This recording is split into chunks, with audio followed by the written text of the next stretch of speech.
Billionaire asks the maid's daughter to play piano as a joke, but what happens next shocks everyone. A decade ago, a little girl named Lily Mayhew's hands held a secret that could shame a billionaire. Her mother, Clara Mayhew, cleaned the mansions of the wealthy so her 10-year-old daughter, Lily, could have a life she never did. But she never imagined her daughter's gift would become a rich man's cruel joke. Now, with her hands injured and a humiliating performance looming, Lily must choose. Will she let the Davenport family make her a laughingstock, or will she find the strength to reclaim the music that lives inside her? The audience at the Davenport Gala expected to be entertained by a novelty act, but they were about to witness a triumphant roar. Just before we dive in, if you like this kind of stories of overcoming adversity and justice, let us know in the comments where you're watching from. We love seeing how far these stories reach. Now let's jump back in. Enjoy the story. A little girl's hands, far too small for the grand piano, held a secret that would shame a billionaire. The first light of dawn was a shy visitor in Clara's small apartment. It crept in softly, painting the worn floorboards in shades of gray and pale rose. It was a gentle light, a quiet start to another long day. Clara was already awake, moving through her small kitchen with practiced silence. Her every action was deliberate. The soft click of the kettle, the quiet scrape of a knife spreading butter on toast. These were the sounds of her life, a careful ballet performed so as not to wake the most important person in her world. Her daughter, Lily, was still asleep. Her straight blonde hair fanned out across her pillow like a halo of spun gold. Even in sleep, her small fingers sometimes twitched, as if playing silent melodies against the cheap cotton sheets. Clara's heart ached with a love so fierce it felt like a physical weight in her chest. Everything she did, every floor she scrubbed, every window she polished, was for this little girl. It was for the quiet promise sleeping in that tiny bedroom. On the wall hung a calendar from the local community center. A date was circled in bright red marker. Lily's recital. It was a small event, just a few students playing for their parents on a slightly out-of-tune upright piano. To Clara, it was more important than a concert at Carnegie Hall. Lily had been practicing a simple piece by Mozart. She played it with a focus that was startling in a child so young. Her teacher, a kind, elderly woman named Mrs. Gable, said Lily had a gift. "It's more than just practice, Clara," she'd said last week, her eyes shining. "She feels the music. That's something you can't teach." Clara allowed herself a small, tired smile at the memory. She packed a simple lunch for Lily and a thermos of coffee for herself. Then, she glanced at the clock. It was time. By 5:45 a.m., she was on a bus, watching her own neighborhood fade into the manicured perfection of the city's wealthiest district. Her destination was the Davenport estate, a place that felt more like a palace than a home. It sat on a hill overlooking the city, a monument of stone and glass. The iron gates were tall and imposing, designed to keep the world out. Clara slipped through a small, discreet service entrance at the side, her key card granting her access to a world she served but could never belong to. She changed in the staff locker room, a cramped, windowless space that smelled of bleach and floor polish. She traded her comfortable jeans for a stiff, gray uniform. The uniform was designed to make her invisible.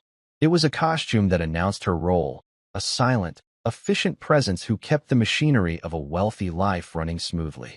"You're early, Clara," a voice grumbled. It was Martha, the head housekeeper.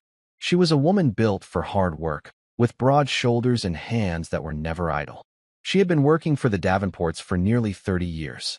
Her face was a roadmap of worry lines, but her eyes were kind. "Morning, Martha," Clara replied, her voice soft. "I wanted to get a start on the library. Mr. Davenport said he's having guests tonight." Martha snorted, a sound like gravel turning over. "Guests? That man always has guests. He collects people the way he collects art. Just something else to show off." She handed Clara a clipboard with a long list of tasks. "He wants the entire first floor to be spotless. Veronica is having friends over this afternoon, so her wing needs to be perfect, too. You know how she gets." Clara's stomach tightened at the mention of Veronica. She was Mr. Davenport's 16-year-old daughter. Veronica had her father's sharp eyes and a way of looking at the staff that made them feel like insects. She was known for her cruel remarks and for leaving deliberate messes, as if testing the limits of their service. The morning passed in a blur of cleaning. Clara worked with a quiet efficiency that Martha admired. She dusted priceless antiques and polished floors so reflective you could see your face in them. She moved through the vast, silent rooms like a ghost. The house was a museum of wealth. Sunlight streamed through two-story windows, illuminating paintings that belonged in galleries and furniture that cost more than Clara's car. It was a beautiful place, but it was not a home. It was cold, silent, and empty of laughter or warmth. Just before noon, as she was cleaning the grand music room, the silence was broken.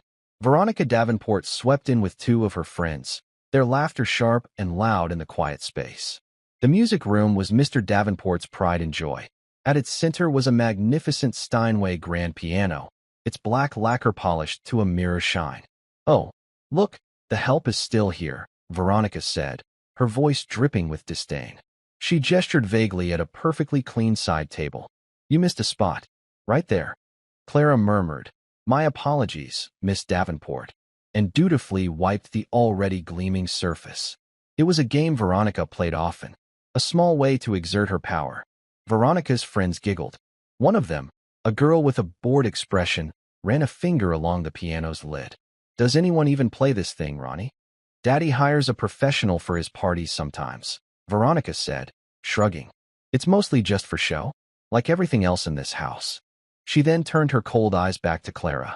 "Can you even imagine someone like her knowing what to do with a piano like this?" The question hung in the air, thick with malice. Clara kept her face neutral, her eyes downcast. She would not give Veronica the satisfaction of a reaction. But inside, a quiet anger burned. She thought of Lily's small, determined hands on the keys of her worn-out practice keyboard at home. She thought of the pure, simple joy on her daughter's face when she finally mastered a difficult passage. Lily's music was worth more than all the money in this cold, empty house. It was real. As the girls left, their laughter echoing down the marble hall, Clara stood alone in the music room. She looked at the grand piano. It was a stunning instrument, a work of art. But it sat there silent, a beautiful object with no soul. She ran her own hand, chapped and rough from cleaning chemicals, over its smooth surface. For a brief, defiant moment, she imagined Lily sitting there. She imagined the room filled not with silence, but with the sweet, clear notes of Mozart. A fierce, protective love for her daughter swelled within her. One day, she vowed to herself, Lily would play on a piano just as grand as this one, and she would play for people who deserved to hear her. That afternoon, Clara received a call from Lily's school. She answered with a tremor of anxiety, her mind immediately jumping to the worst possibilities. "Mrs. Mayhew? This is Nurse Evans from the school." The voice on the other end was calm but firm. "Lily had a little fall on the playground. She's perfectly fine, but she scraped her hands quite badly. She won't be able to play the piano for at least a week, and I know her recital is coming up." Clara's heart sank. Are her hands, are they seriously hurt? No, just scrapes and bruises. But they're tender, and she'll need to keep them bandaged. We thought it best she not take the bus home today. Could you come and pick her up? Clara's mind raced. She couldn't just leave work. Mr. Davenport was famously intolerant of staff emergencies. She found Martha in the main kitchen, overseeing preparations for the evening's dinner party. Clara explained the situation in a low, hurried voice. Martha's expression softened with sympathy. Oh, the poor dear. Just before her big day, too. She looked around the busy kitchen, then made a decision. Go. I'll cover for you. I'll tell Mr. Davenport that one of the ovens was malfunctioning and I needed you to help me with it. He never sets foot in this kitchen anyway. He won't know the difference. Martha, I can't ask you to do that, Clara whispered, overwhelmed by the kindness. You're not asking. I'm telling, Martha said, pushing her gently towards the door. Now hurry. Your little girl needs you. Clara arrived at the school to find Lily sitting on a bench in the nurse's office, her small face pale and her hands wrapped in clumsy white bandages. Tears welled in Lily's eyes the moment she saw her mother. My recital, Mommy, she whispered, her voice trembling. I can't play. It's ruined. Clara knelt and gathered her daughter into a fierce hug. Oh, sweetheart, no? It's not ruined. Your hands will heal. We can talk to Mrs. Gable. The recital is just a little concert. Your health is what's important. But Lily shook her head, burying her face in her mother's shoulder. I practiced so hard. The bus ride home was quiet. Lily stared out the window, her bandaged hands resting carefully in her lap. The disappointment was a heavy cloud around her. For Lily, playing the piano wasn't just a hobby. It was her world. It was the place she felt most herself, most alive. The thought of not being able to play, even for a week, was devastating. When they got back to their apartment, Clara tried to lift her spirits. She made Lily her favorite dinner, macaroni and cheese, and let her watch an extra hour of television. But nothing seemed to work. Later that evening, Clara found Lily standing by her small electronic keyboard, staring at it with a look of profound sadness. She gently touched one of the keys with the tip of her bandaged finger, wincing slightly. "Does it hurt a lot?" Clara asked softly. Lily nodded, not looking up. "It feels stiff. And I keep thinking about the music. I can hear it in my head, but I can't make it come out." Clara's heart broke for her. She knew this pain was about more than just a missed recital. It was about a part of Lily's spirit being temporarily silenced. "The music will still be there when your hands are better," she promised, stroking her daughter's soft hair. "It's not going anywhere. It's inside you." The next day, Clara had to take Lily to work with her. She couldn't afford a babysitter, and Lily was too miserable to be left alone. She explained the situation to Martha, who, despite the risk, agreed to help. "We'll keep her in the staff lounge," Martha decided. "I'll bring her some books and puzzles. As long as Mr. Davenport and his high and mighty daughter don't see her, we should be fine." So Lily spent the day in the small, cluttered break room in the basement of the Davenport estate. It was a world away from the sunlit grandeur of the floors above. Clara checked on her whenever she could, bringing her snacks and making sure she was comfortable. But Lily was quiet and withdrawn. She spent most of the day staring into space, a little shadow of a girl lost in a palace of strangers. Late in the afternoon, disaster struck. Mr. Davenport was giving a tour of the estate to a group of potential business partners. His voice, loud and booming, echoed down the service corridor as he led them on an unscheduled visit to the wine cellar, which was located right next to the staff lounge. Clara, who was polishing silver in a nearby pantry, felt a jolt of panic. She rushed to the lounge, but it was too late. The door was slightly ajar, and Lily, curious about the noise, had peeked out just as the group was passing. Richard Davenport stopped dead in his tracks.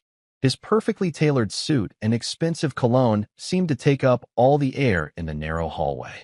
He was a man who was not used to surprises, especially not in the form of a small, blonde girl in the servants' quarters. "What is this?" he demanded, his eyes narrowing. His voice wasn't just angry, it was insulted, as if the very sight of a child in this part of his house was a personal offense. Clara stepped forward immediately, placing herself between Mr. Davenport and her daughter. "I am so sorry, sir. This is my daughter, Lily. She had an accident at school, and I had no one to watch her today. It won't happen again." Mr. Davenport's gaze flickered from Clara's apologetic face to Lily's wide, frightened eyes. He noticed the white bandages on her hands. A strange, cruel smile slowly spread across his face. It was not a smile of warmth or humor. It was the smile of a predator who had just found a new, interesting toy. "An accident, you say?" he said, his voice smooth as silk. He turned to his guests, who were watching the scene with a mixture of discomfort and curiosity. "Gentlemen, it seems we have a small problem with staff bringing their children to the workplace. However," he paused for dramatic effect, "perhaps we can turn this into a moment of entertainment." He looked back at Lily, his eyes glinting. "I'm having a charity gala here on Saturday night. A very important event. We have a string quartet, of course, but I think our guests would be amused by something a little more rustic." Clara felt a cold dread creep up her spine.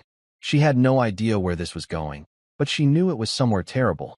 Mr. Davenport crouched down, bringing himself closer to Lily's level. But there was nothing kind in the gesture. It was menacing. "I've heard from my daughter, Veronica, that you are something of a piano player." He glanced at Clara. "Is that right? Your daughter plays?" Clara hesitated. "She's just a beginner, sir. She's only 10. "Perfect." Mr. Davenport clapped his hands together, a sharp, loud sound that made Lily flinch. "Amateurish is exactly what we need. It will be charming. A little novelty act before the real musicians perform." He stood up, his smile widening. "It will be a wonderful joke. We'll tell everyone our maid's little girl is going to perform for us. The guests will love the irony." His business partners chuckled, some uncertainly, others with genuine amusement. The humiliation was a thick, choking cloud in the hallway. Clara felt her face burn with shame and rage. He was talking about her daughter as if she were a circus animal. "Sir, I don't think that's a good idea," Clara said, her voice shaking but firm. "As you can see, her hands are injured. She can't play." Mr. Davenport waved a dismissive hand. "Nonsense. The gala is a few days away. The bandages will be off by then. It's settled." He looked down at Lily, his smile turning into a command. "You will play for us on Saturday night. A simple little song. Don't disappoint me." He then turned and swept his guests away towards the wine cellar, his booming laughter echoing behind him. "You see, gentlemen, even our staff is multi-talented." Clara was left standing in the hallway, her arm wrapped tightly around Lily's trembling shoulders. The cold, sterile corridor of the mansion had just become a stage for the cruelest kind of theater. Her daughter, her precious, gifted daughter, was now the punchline to a rich man's joke, and Clara had no idea how to protect her from it. The ride home was a heavy, suffocating silence. Clara drove her old, rattling car through streets lined with golden lamps, each one a world away from their own dimly lit neighborhood. She glanced at Lily in the passenger seat. Her daughter was small, huddled against the door, watching the city lights blur past. She hadn't said a word since they'd left the estate. Her face, usually so expressive, was a still, pale mask. Clara's knuckles were white on the steering wheel. A storm of fury and helplessness raged inside her, but she had to keep it contained. For Lily, when they finally reached their small apartment building, the silence followed them up the stairs and through the front door. The air inside, usually so comforting and safe, felt fragile, as if the cruelty from the mansion had seeped in with them. Clara went through the motions of their evening routine. She made a simple dinner of soup and sandwiches, but neither of them had much of an appetite. After dinner, Lily went to her room and sat on the edge of her bed. Clara stood in the doorway, watching her. Lily's bandaged hands lay in her lap like wounded birds. "Mommy," Lily's voice was barely a whisper. "That man, Mr. Davenport, does he hate us?" Clara's heart shattered. She walked over and sat beside her daughter, pulling her into a gentle embrace. "Oh no, sweetie. No, he doesn't hate us. People like him, they don't think about people like us at all. We're just part of the furniture. And sometimes, for fun, they like to see if the furniture can do a trick." The explanation sounded as ugly to her own ears as it must have to Lily's. "But why my piano?" Lily asked, her voice thick with unshed tears. "Playing the piano is my favorite thing in the whole world." He made it sound ugly, like a joke. "Because your piano is beautiful," Clara said, her voice fierce with conviction. "And some people can't stand to see something beautiful without trying to own it or break it." She held Lily tighter. "He will not break this. I promise you." Later that night, long after Lily had fallen into a restless sleep, Clara sat at her small kitchen table. The unpaid bills were stacked neatly in a corner, a constant, quiet reminder of how precarious their life was. Mr. Davenport's command was not a request. It was an order wrapped in the guise of an opportunity. If she refused, she would be fired. There was no doubt in her mind. A woman with a sick child, a maid who dared to say no to the master of the house. She would be dismissed for insubordination, and finding another job that paid as well, that was on a bus line, that allowed her the flexibility she needed for Lily, it would be nearly impossible. They would lose the apartment. They would lose the fragile stability she had worked so hard to build. And Lily's piano lessons, the one luxury Clara insisted upon, would be the first thing to go. The weight of it all pressed down on her. She felt trapped. Damned if she did, and damned if she didn't. To subject Lily to that humiliation, to make her perform like a pet for these cold, cruel people, felt like a betrayal of her daughter's spirit. But to refuse and plunge them into poverty felt like a betrayal of her duty as a mother. She rested her head in her hands, the exhaustion of the day, of her life, washing over her. For the first time in a long time, Clara felt truly, utterly alone. The next morning, Clara dropped Lily off at school, her little face still shadowed with worry. At the estate, the atmosphere was tense. Preparations for the gala were in full swing. Florists were arranging massive bouquets of flowers that cost more than Clara's monthly rent. Caterers were bustling in and out of the kitchen. The entire house was being polished and perfected for the grand event. Clara found Martha in the linen closet, counting napkins. She closed the door softly behind her. "Martha, I need to talk to you." In a low, hurried voice, Clara recounted the scene in the service hallway, Mr. Davenport's cruel pronouncement, the joke he wanted to play on his wealthy guests. Martha's face, already etched with a lifetime of disapproval for her employer, hardened into a mask of cold fury. She slammed the stack of napkins down on a shelf. "That man," she hissed, her voice a low growl. "That man has a piece of ice where his heart should be. I have seen him do some terrible things in 30 years, Clara, but this, to use a child, to mock her talent for sport, this is a new low, even for him." "What do I do, Martha?" Clara asked, her voice pleading. "If I say no, he'll fire me. I can't lose this job." Martha sighed, the anger in her eyes softening to weary resignation. She had seen dozens of employees come and go, many fired for far less. "I know, child. I know. He has you in a corner." She was quiet for a long moment, thinking.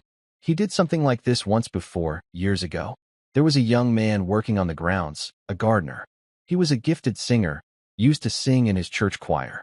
Mrs. Davenport, the first one, before she left him, she heard him one day and told Richard how beautiful his voice was.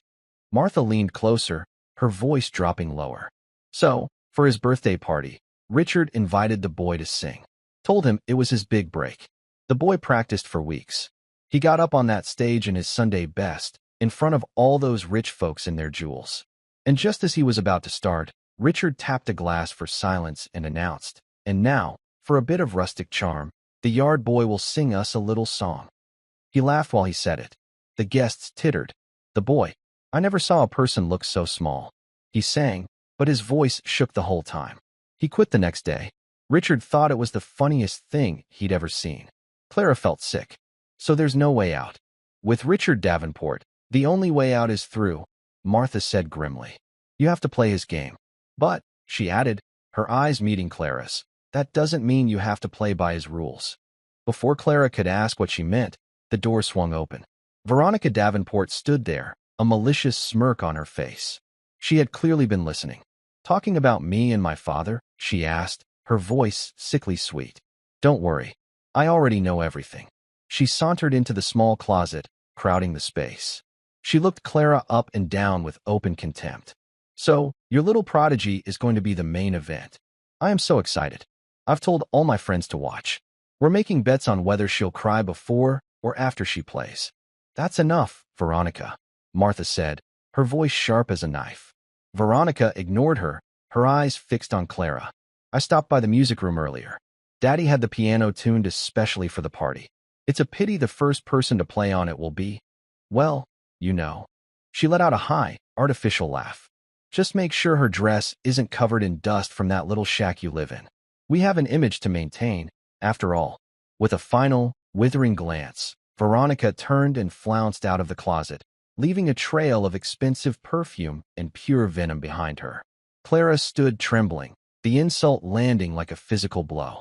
That evening, the bandages came off Lily's hands. The skin was still pink and tender, crisscrossed with faint white lines where the deepest scrapes had been.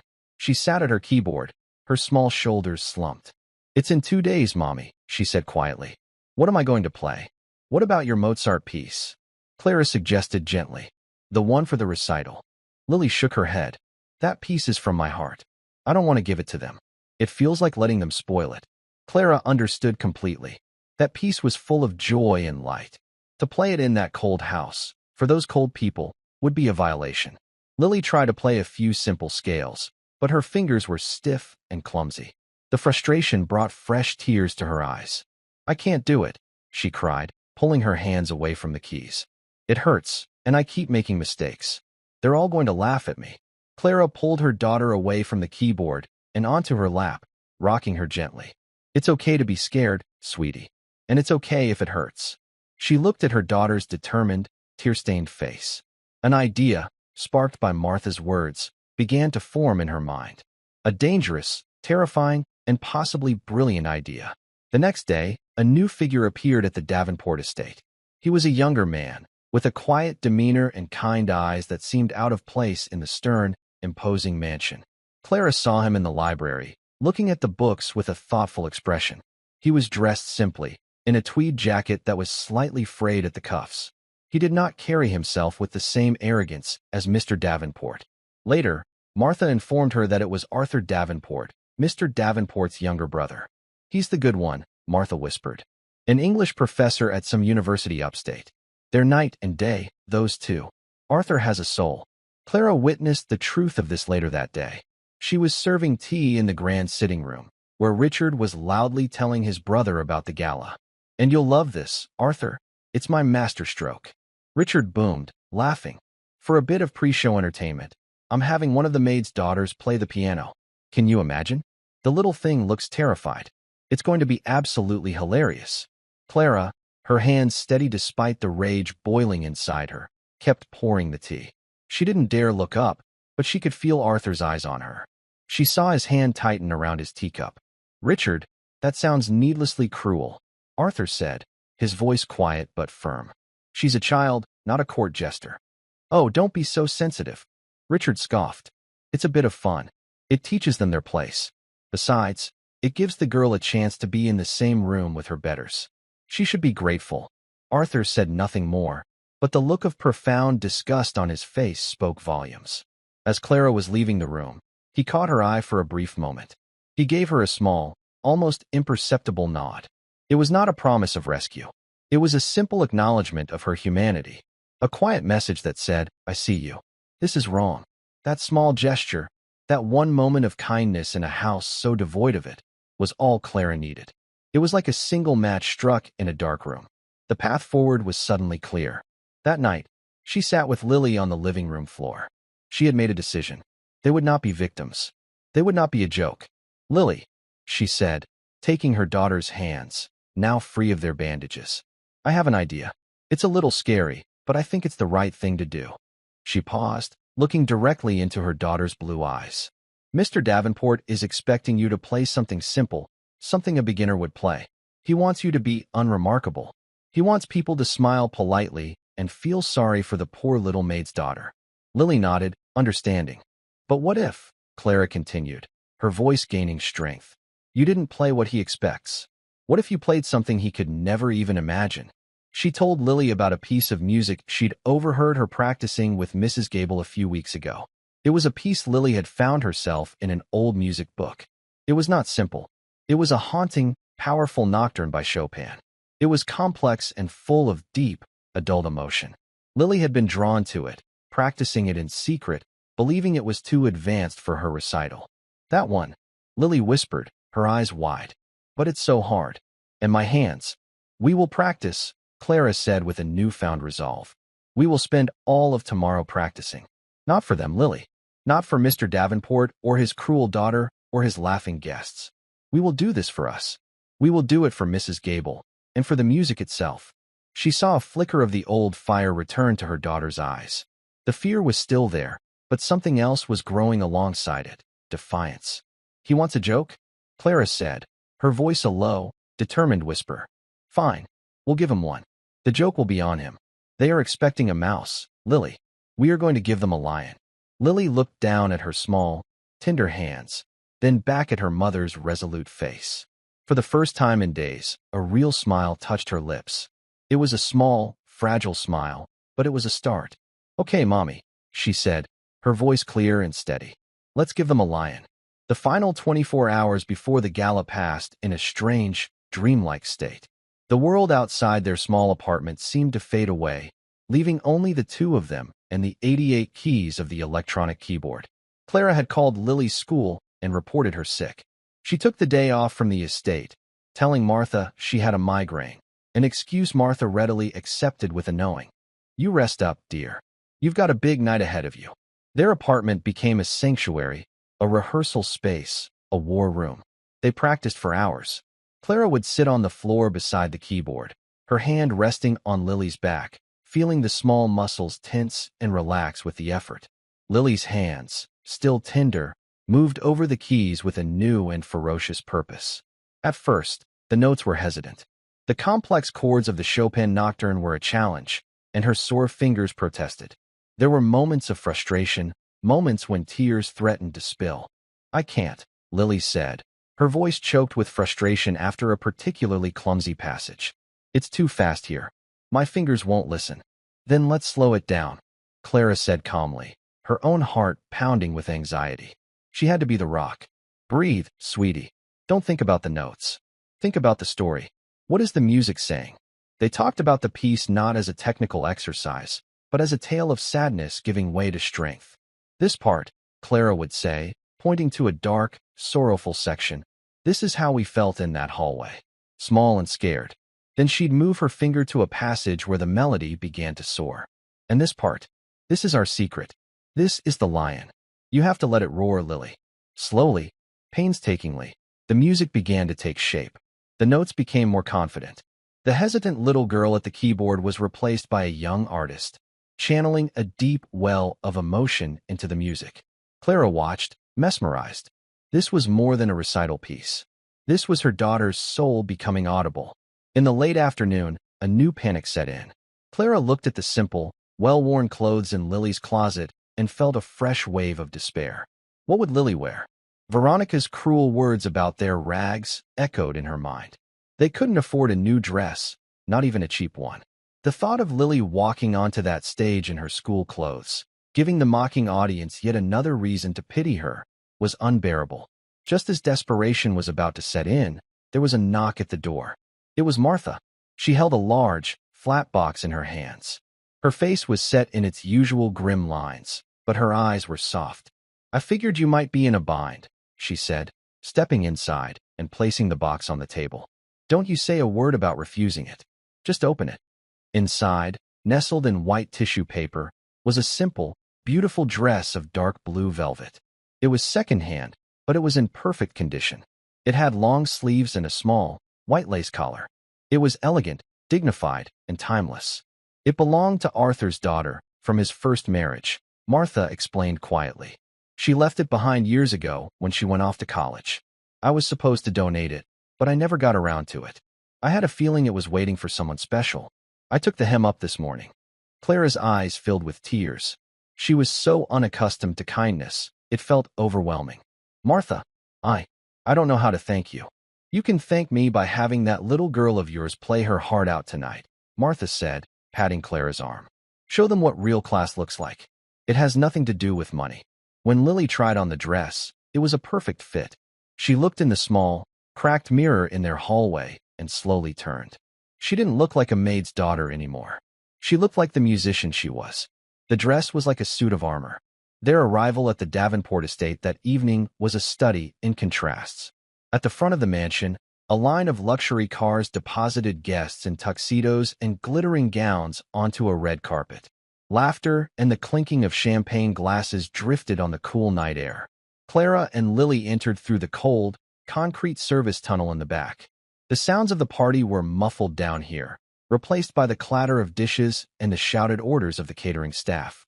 They were shown to a small, windowless storage room to wait. It was filled with boxes of cleaning supplies and smelled faintly of ammonia. A single folding chair had been placed in the corner for Lily.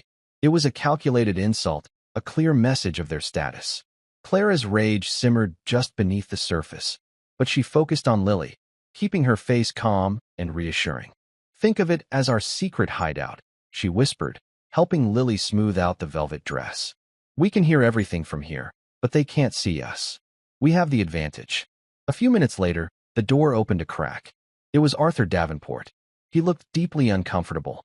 I am so sorry about this, he said in a low voice, his eyes full of apology. My brother's sense of theater is appalling.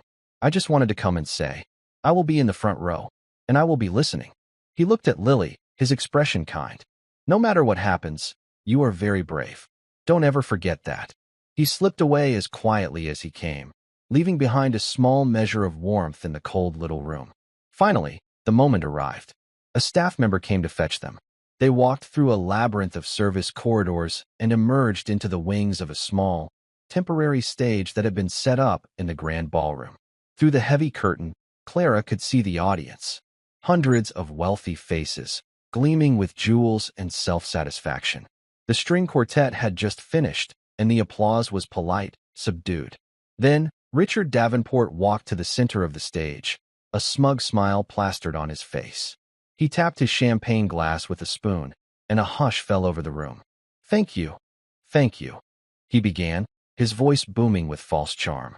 "It is wonderful to see so many generous faces here tonight, all in support of a wonderful cause." He spoke for a few minutes about the charity, his words smooth and practiced. Then, his smile widened. "And now," he said, leaning into the microphone, "before our main musical event, we have a little palate cleanser. A moment of charming, homespun entertainment. At Davenport Enterprises, we believe in nurturing talent at all levels." He paused, letting the suspense build. "Tonight, we are giving a very special opportunity to the daughter of one of our own household staff. She's only 10 years old, and she's going to play a charming little tune for us. Please give a polite welcome to little Lily Mayhew." A smattering of polite, slightly confused applause rippled through the room. Clara could hear whispers. "The maid's daughter? Is he serious?" Veronica, sitting in the front row with her friends, was giggling behind her hand, her eyes shining with cruel anticipation. Clara knelt in front of Lily in the darkness of the wings. "It's time," she whispered. "Don't look at their faces. Look at the keys. Find your story. Find the lion." Lily nodded, her small face pale but resolute. She took a deep breath and walked out onto the stage. The spotlight found her, and a collective murmur went through the crowd.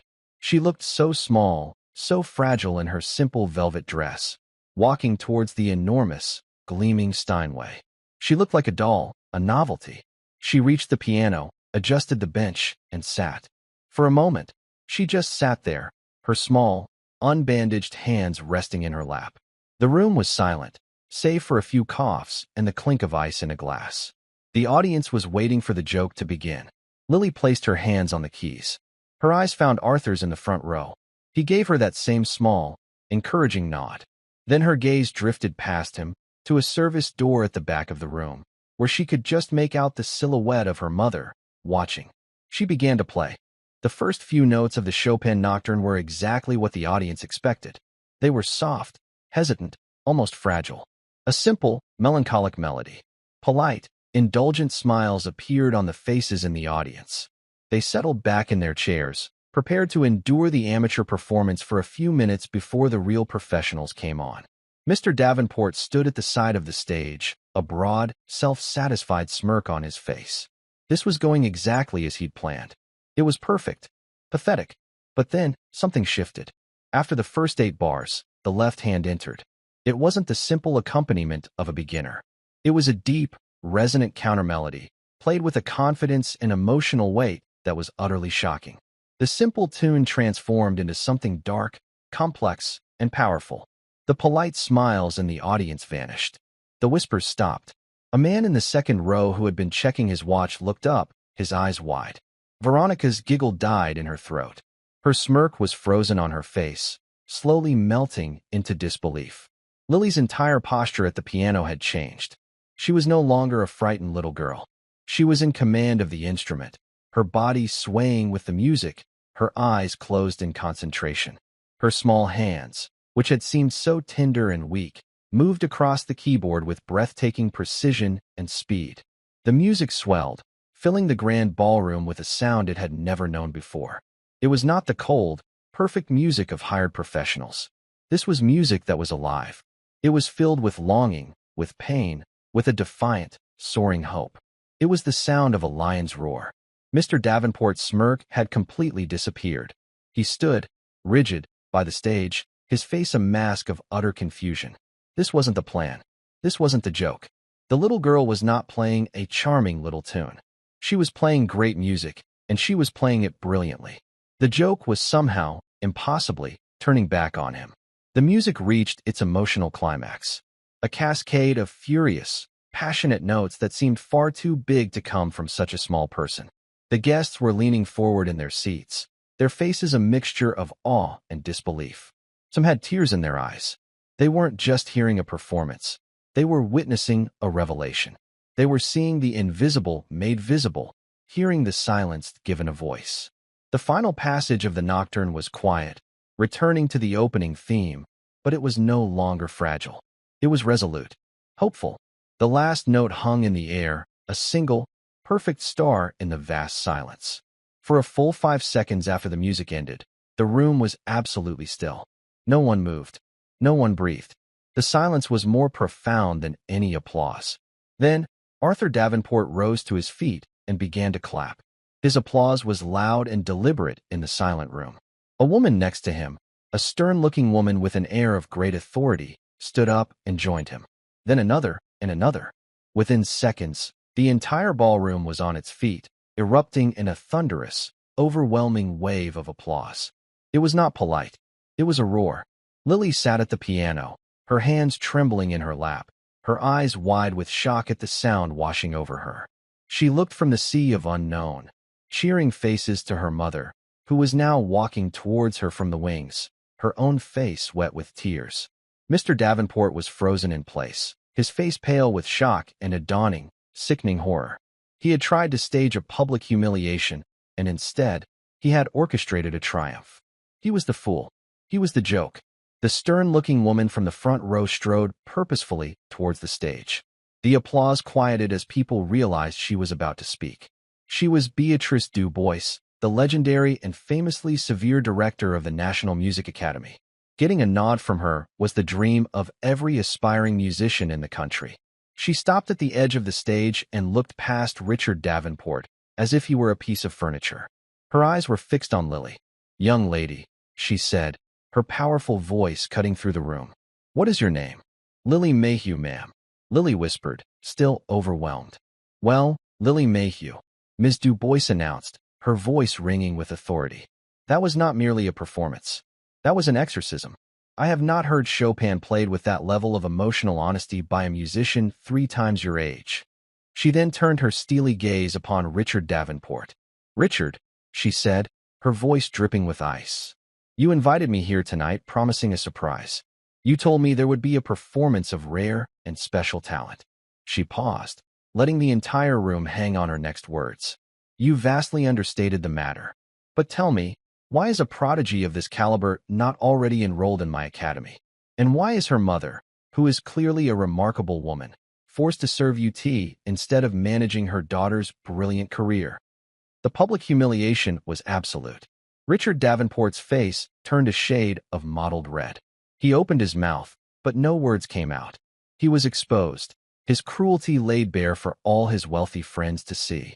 The joke was complete, and it was, just as Clara had planned, entirely on him. Chaos erupted in the wake of Ms. Du Bois's pronouncement. The carefully curated atmosphere of polite wealth shattered. The guests, who moments before had been a unified, complacent audience, were now a buzzing swarm of individuals. They crowded towards the stage, their faces a mixture of excitement and shock. The joke Mr. Davenport had planned was indeed a success, just not in the way he'd intended. The story of the night wasn't his generosity, it was his spectacular, public misjudgment. Clara reached the piano and wrapped her arms around Lily, who was trembling, overwhelmed by the noise and the sudden rush of attention. Lily buried her face in her mother's side, the velvet of the dress a familiar comfort.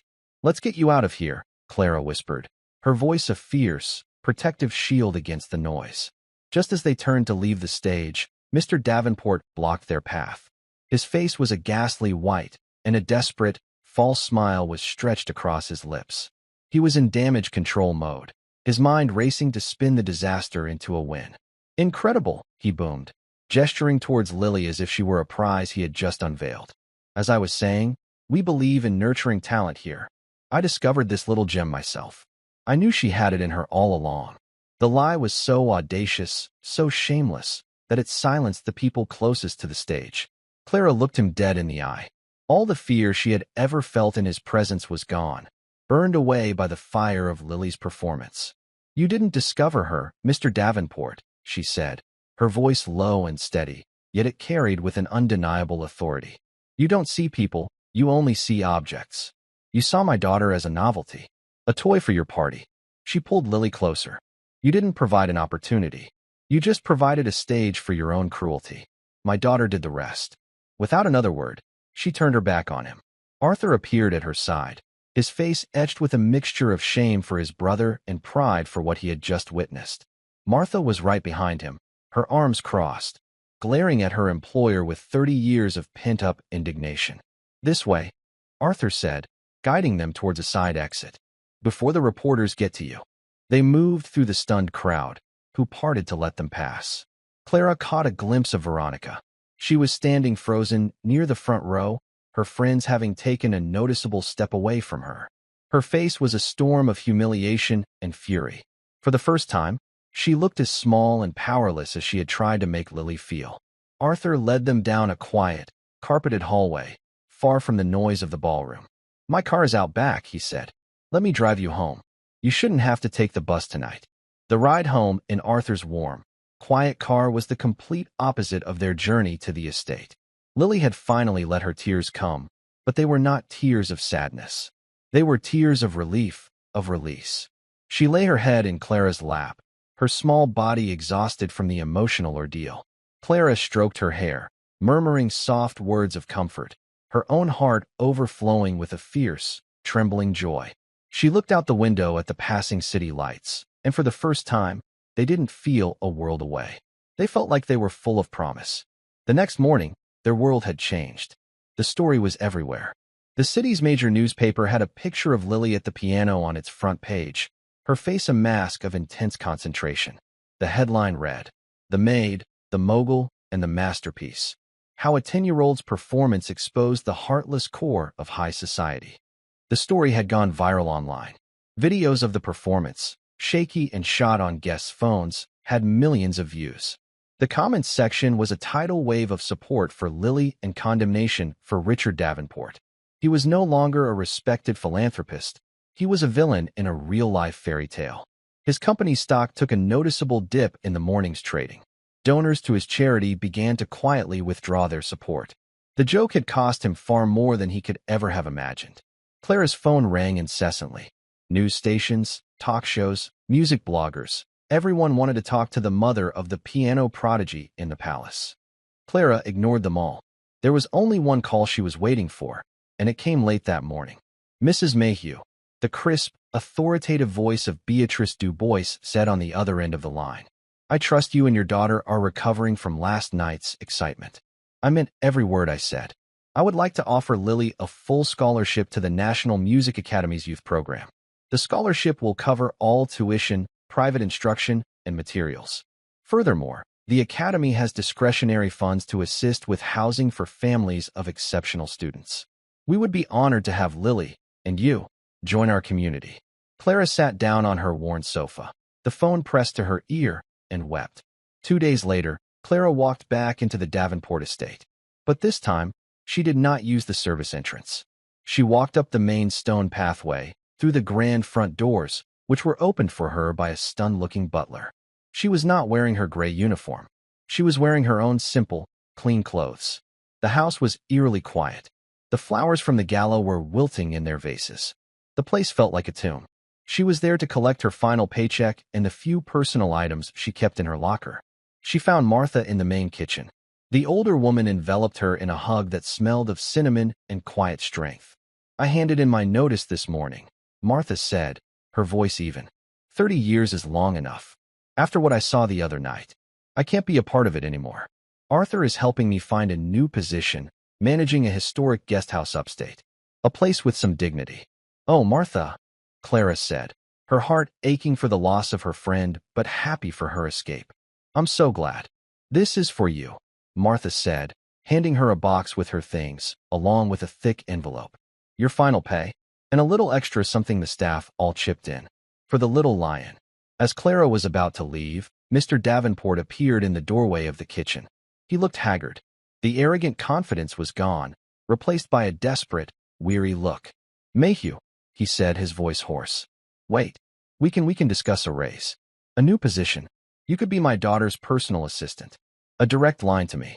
Clara looked at the man who had, in his own strange way, set them free. She felt no anger, no hatred, only a vast, empty pity. "Thank you for the offer, Mr. Davenport," she said, her voice polite but firm. "But my daughter and I are moving on. We won't be needing anything from you." She walked out of the kitchen, down the grand marble hallway, and out the front door into the sunlight, leaving the dark, cold mansion and its lonely master behind for good. The National Music Academy was everything the Davenport estate was not. It was old, but it was vibrant and full of life. The scent of lemon polish and old wood filled the air. The sound of music drifted from every room. A violin scale here, a soaring soprano voice there. It was a place built on love for art, not on the display of wealth. Ms. Du Bois met them in her office, a warm, book-lined room overlooking a green courtyard. She was just as stern as she had seemed at the gala, but there was a deep kindness in her eyes. She explained the program to them, the world-class instructors Lily would have, the other gifted children she would learn alongside. They had found a small, sunlit apartment just a few blocks from the academy, paid for by the housing fund. For the first time, Clara could walk Lily to her lessons instead of putting her on a bus. For the first time, she had a life that was not defined by scrubbing other people's floors. She enrolled in a community college course to finish the business degree she had abandoned years ago. Lily thrived. The academy was her true home. She was no longer a novelty or a secret. She was a musician among musicians. Her friendship with other students, children who understood her passion, was a joyous discovery. The shadow of the Davenport Gala faded, replaced by the bright, challenging work of becoming the artist she was always meant to be. 1 year later, Lily was preparing for the Academy's annual spring showcase. It was her first major solo performance since that fateful night. She was to play the centerpiece of the program. Clara stood in the wings of the beautiful, historic concert hall, watching her daughter warm up at the piano. Lily was wearing a new dress, one they had picked out together, in a shade of brilliant, hopeful blue. She looked taller, more confident. The last year had been a time of incredible growth for them both. An usher brought Clara a letter that had been left for her at the box office. It was a thick, cream-colored envelope with no return address. Inside was a cashier's check for a staggering amount, made out to the National Music Academy Scholarship Fund. Tucked in with the check was a simple, typed note. It read, "For the next lion." Clara stared at the note, a small, knowing smile touching her lips. She would never know for sure if it was from a guilt-ridden Richard Davenport or the kind-hearted Arthur, but it didn't matter. The money was not an apology she needed, but it was a promise that another child, somewhere, would get a chance they might not have had. The house lights dimmed. It was time. Lily walked onto the stage to warm, genuine applause. She sat at the piano, her posture poised and professional. Before she began, she looked into the wings and caught her mother's eye. She smiled, a radiant, joyful smile that held no memory of the fear she had once felt on a stage like this. Clara's heart was so full she thought it might burst. The promise she had made to herself in that cold, empty music room so long ago had come true. Lily was playing on a grand piano, for people who deserved to hear her. Lily began to play. The music that filled the hall was not the defiant roar of Chopin's Nocturne. It was a new piece, something lighter, more complex, full of a hope so bright it felt like sunshine. It was the sound of a future being written, a future they had claimed for themselves. It was the sound of a promise kept, and a life, once small and silent, now filled with magnificent, unapologetic music. Thank you for following this story. If you enjoyed it, please subscribe and share your thoughts below. Where are you watching from? Let us know in the comments. Stay tuned for more immersive stories.